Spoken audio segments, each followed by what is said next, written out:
ছাত্ৰ ছাত্ৰীসকল, আমি ইয়াৰ আগৰ ক্লাছত বিশ্ব খনিকৰ কবিতাটি সম্পৰ্কে সম্পূৰ্ণ আলোচনাখিনি আগবঢ়াইছোঁ। অলৰেডি কবিতাটোৰ কুৱেশ্যনৰ আনচাৰখিনি তোমালোকক দিয়া হৈছে। কুৱেশ্যনৰ আনচাৰখিনিৰ লগতে আমি কবিতাটো যিখিনি আলোচনা কৰিছোঁ, গোটেই বিষয়বস্তুখিনি খুব সুন্দৰকৈ তোমালোকে চাই ল'বা। আৰু মই ভাবোঁ যে কুৱেশ্যনৰ এনচাৰখিনি এতিয়া তোমালোকৰ বুজাত যথেষ্ট পৰিমাণে সহায় হ'ব। শ্বৰ্ট টাইপ কুৱেশ্যনখিনি লিখি ল'বা ধুনীয়াকৈ। চ' আজি আমি ক্লাছত অন্য এটা প্ৰবন্ধলৈ আগবাঢ়িছোঁ, আৰু আজিৰ ক্লাছত আমি আলোচনা কৰিবলগীয়া প্ৰবন্ধটো হৈছে তীৰ্থনাথ শৰ্মাৰ ভাৰতীয় আদৰ্শত বৈৰাগ্য। যে আজি আমাৰ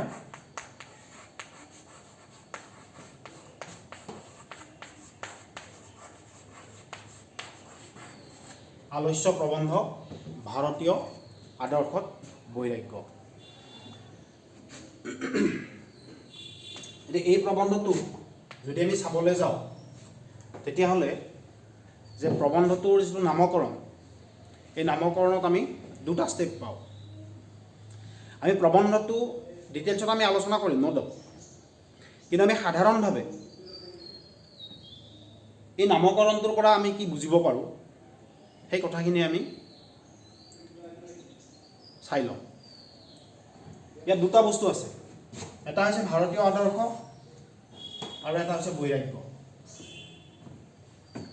এতিয়া যে বৈৰাগ্য এইটো শব্দ, এই বৈৰাগ্য শব্দটোৰ জৰিয়তে আমি কি বুজি পাওঁ, কিতাপখনত কি আছে সেইটো পিছত।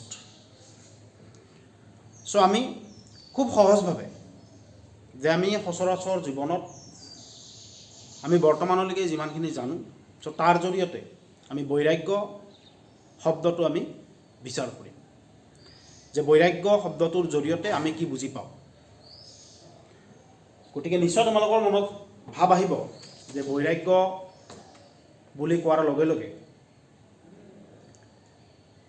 যে জীৱনৰ যি লোভ, মোহ, মায়া,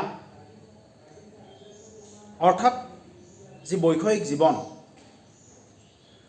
এই বৈষয়িক জীৱনৰ পৰা আঁতৰি আহি ঈশ্বৰৰ চৰণত শৰণাপন্ন হৈ সাংসাৰিক জীৱন ত্যাগ কৰাকে আমি সাধাৰণতে বৈৰাগী বুলি আমি জানো।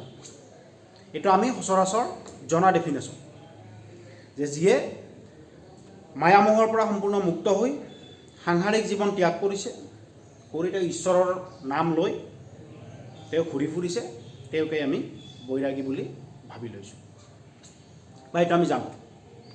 এতিয়া চাবা, আমাৰ পাঠটো হৈছে ভাৰতীয় আদৰ্শত বৈৰাগ্য। গতিকে অলপ পাজল যে ভাৰতীয় আদৰ্শ, গতিকে আমাৰ তেনেকুৱা এটা জীৱন কেতিয়াও কোনো কাৰণতে ভাৰতীয় আদৰ্শ হ'ব নোৱাৰে। আৰু যদিহে ভাৰতীয় আদৰ্শ হ'ব নোৱাৰে, তেতিয়াহ'লে আমাৰ প্ৰবন্ধটোৰ নামকৰণটো কিয় এনেকুৱাকৈ কোৱা হৈছে। কিতাপখনৰ বিষয়বস্তুলৈ আমি নাযাওঁ। এতিয়া আমি সাধাৰণভাৱে চাইছোঁ কথাখিনি, যে তুমি মই আমি যিখিনি জানো সচৰাচৰ, সেই কথাখিনিৰ জৰিয়তে আমি এবাৰ বিষয়খিনি আমি চাই লওঁ। এতিয়া আমি যদি চাওঁ যে ভাৰতীয় আদৰ্শ, এই ভাৰতীয় আদৰ্শনো কি, যে ভাৰতীয় আদৰ্শৰ কথা যদি আমি চাব যাওঁ, তেতিয়াহ'লে ভাৰতীয় আদৰ্শ মূলতঃ বৈদিক আদৰ্শ, অৰ্থাৎ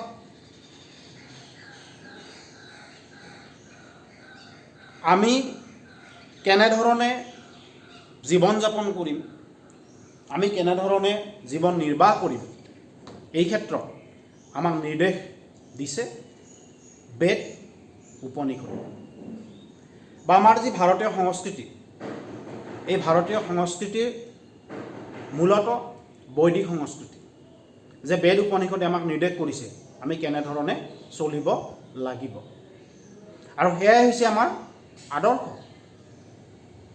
গতিকে যে বেদ আৰু উপনিষদে আমাক যে সাংসাৰিক মায়ামোহ ত্যাগ কৰি সম্পূৰ্ণৰূপে বৈৰাগ্য হোৱাৰ কথা কিন্তু প্ৰবন্ধটোত কোৱা হোৱা নাই। অৰ্থাৎ যে সাংসাৰিক জীৱন ত্যাগ নকৰাকৈও আমি কি কৰিব পাৰোঁ? বৈৰাগ্য জীৱন যাপন কৰিব পাৰোঁ।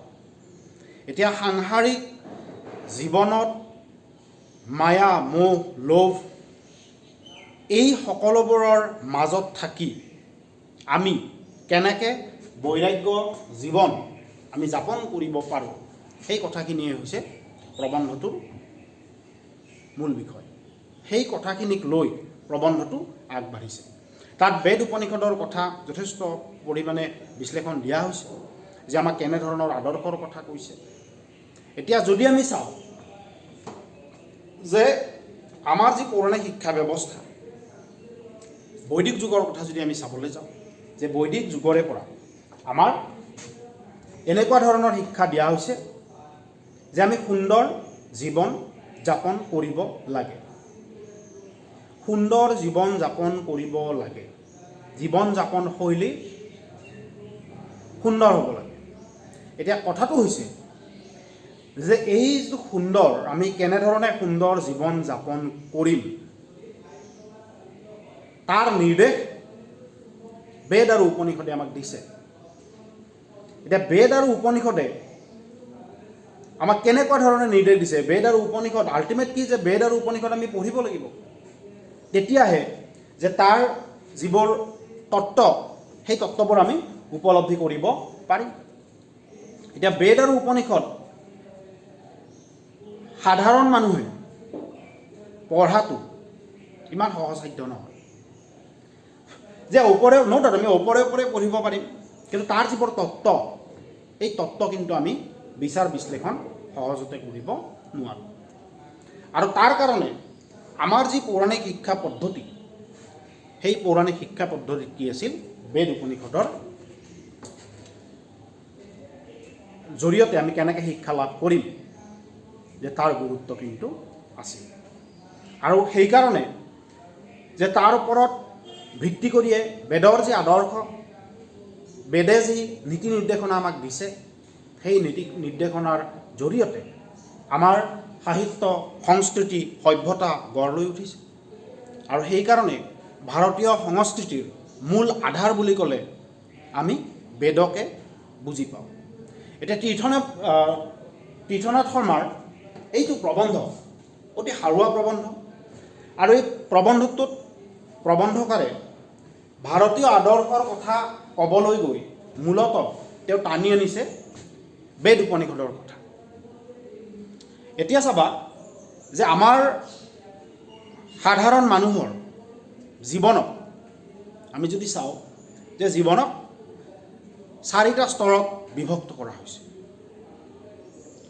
যে আমাৰ জীৱনক, জীৱন প্ৰক্ৰিয়া আমি 4টা স্তৰত বিভক্ত কৰা দেখা পাওঁ।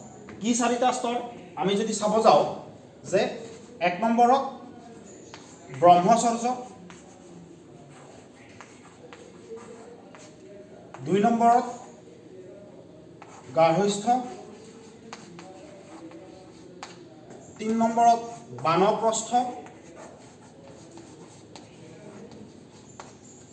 আৰু 4 নম্বৰত যদি চাওঁ তেতিয়াহ'লে সন্ন্যাস।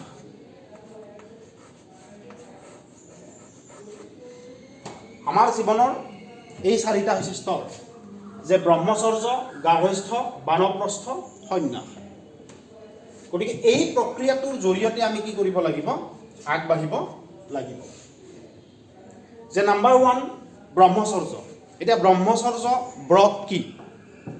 এতিয়া ব্ৰহ্মচৰ্য ব্ৰতৰ বিষয়ে যদি আমি আলোচনা কৰিবলৈ যাওঁ, তেতিয়াহ'লে যে আমাৰ যি শৈশৱ, যে শিশু অৱস্থা, অৰ্থাৎ যেতিয়া আমি স্কুলত, আমি এইবোৰৰ বৰ্তমান মডিফাইড ৰূপ আমি যদি ক'বলৈ যাওঁ, যে আমি যেতিয়া স্কুলত নামভৰ্তি কৰোঁ, চ' সেই সময়, অৰ্থাৎ যে শৈশৱ অৱস্থাৰ পৰা 25 বছৰ বয়সলৈকে প্ৰায় 25 years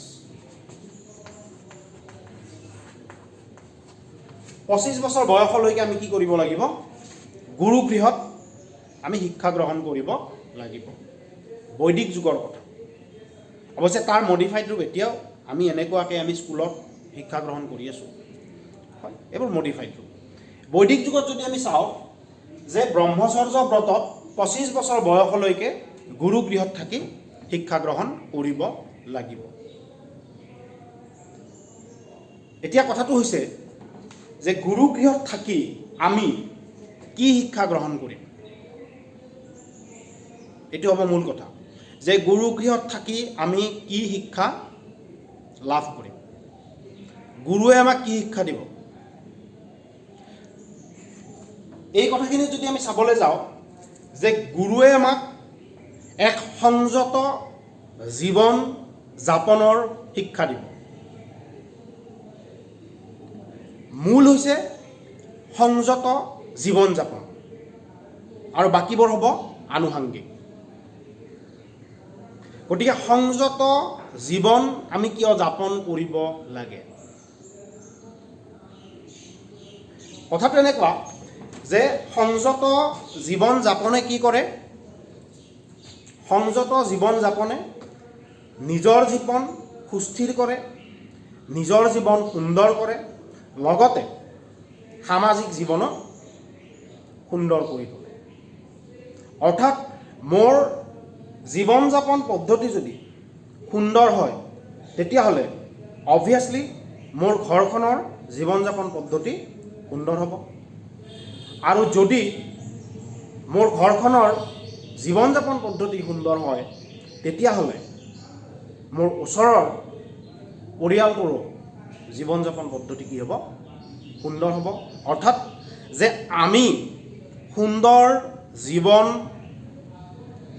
যাপন কৰাৰ লগে লগে যে সেই সৌন্দৰ্যই কি কৰিব আন বহুতকে আকৃষ্ট কৰিব যেনেকুৱাকৈ মই কৈছোঁ যে 25 বছৰ বয়সলৈকে গুৰুগৃহত থাকি শিক্ষা গ্ৰহণ কৰিব লাগিব এইটোতো এনেকুৱা কথা নহয় যে কেৱল মাত্ৰ ময়ে শিক্ষা গ্ৰহণ কৰিম সমাজৰ সকলোৱে যেতিয়া শিক্ষা গ্ৰহণ কৰিব চ' গুৰুৱেতো আমাক সেই শিক্ষাই দিব গুৰুৱে আমাক সেই শিক্ষাকেই দিব গতিকে মই যেতিয়া সংযত জীৱন যাপন কৰিম এগৰাকী শিক্ষাৰ্থী হিচাপে চ' অন্যবিলাকে শিক্ষা গ্ৰহণ কৰি অবভিয়াছলি তেওঁ চিন্তা চৰ্চা কৰিব যে তেওঁ কেনেকৈ সুন্দৰ জীৱন যাপন কৰিব পাৰে এতিয়া গুৰুৱে আমাক ক'ৰ পৰা শিক্ষা দিব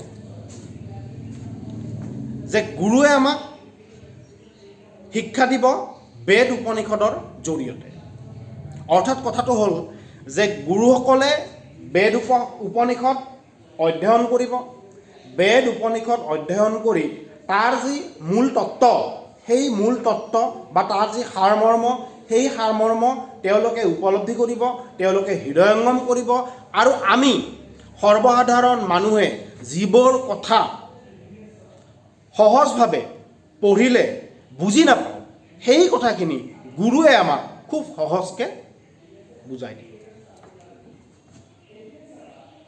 ঠিক আছে যে 25 বছৰ বয়সলৈকে আমি গুৰুগৃহত থাকি আমি শিক্ষা গ্ৰহণ কৰিম কি শিক্ষা এক সুন্দৰ জীৱন যাপনৰ শিক্ষা এতিয়া চাওক তাৰপিছত কি এইটো ব্ৰহ্মচৰ্য অৰ্থাৎ ইয়াত শব্দ এটা আমি ইয়াত লং টাইম এটা কুৱেশ্যন হয় যে চাৰি আশ্ৰম বুলিলে কি বুজা এই চাৰি আশ্ৰমৰ বিষয়ে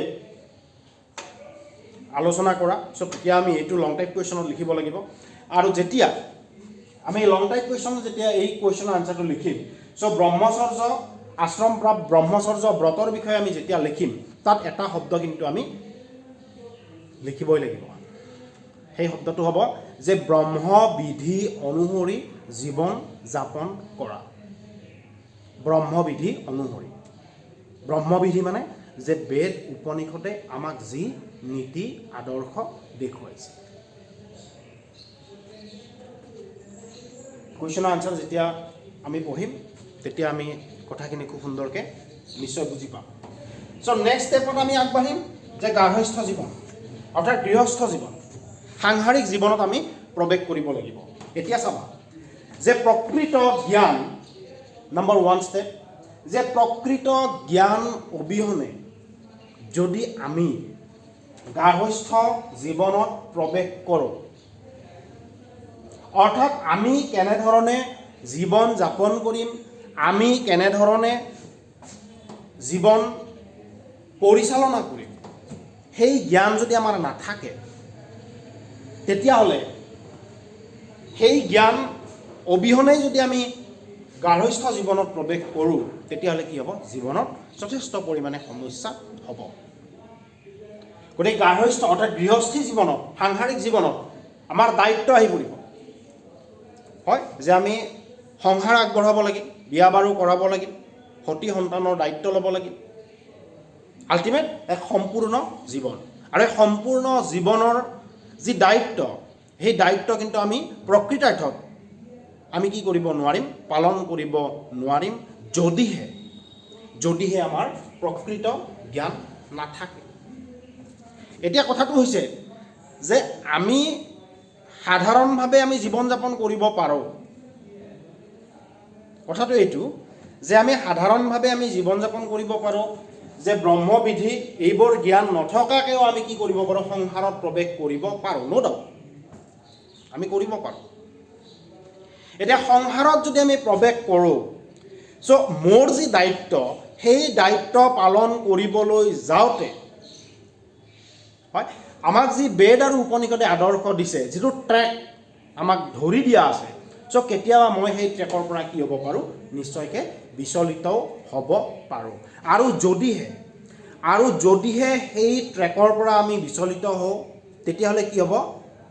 আমাৰ জীৱন সুন্দৰ নহয়। আমাৰ বুলি কৈছোঁ যে এই ট্ৰেকৰ বাহিৰত আহি যেতিয়া মই মোৰ জীৱন পৰিচালনা কৰিম, মোৰ জীৱন নিৰ্বাহ পদ্ধতি যেতিয়া মই ট্ৰেকৰ বাহিৰত আহি কৰিম, তেতিয়া মোৰ ব্যক্তিগত জীৱন সুখময় স্বাচ্ছন্দ্যময় হ'ব পাৰে, ন' ডাউট, হয়, যে ব্যক্তিগত জীৱন সুখময় স্বাচ্ছন্দ্যময় হ'ব পাৰে, কিন্তু মোৰ সেই সুখ আৰু স্বাচ্ছন্দ্যই আন কাৰোবাক কি কৰিব পাৰে?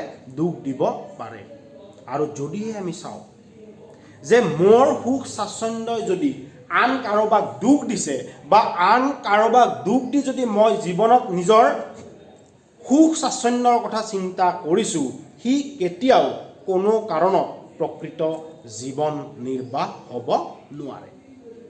আৰু আমি বেদ উপনিষদৰ কথা যে কৈ আছোঁ, যে বেদ আৰু উপনিষদে আমাক এনেকুৱা এটা জীৱন ধাৰণ এটা পদ্ধতি দিছে, যে যি জীৱন ধাৰণ পদ্ধতিয়ে আমাক কি কৰিব?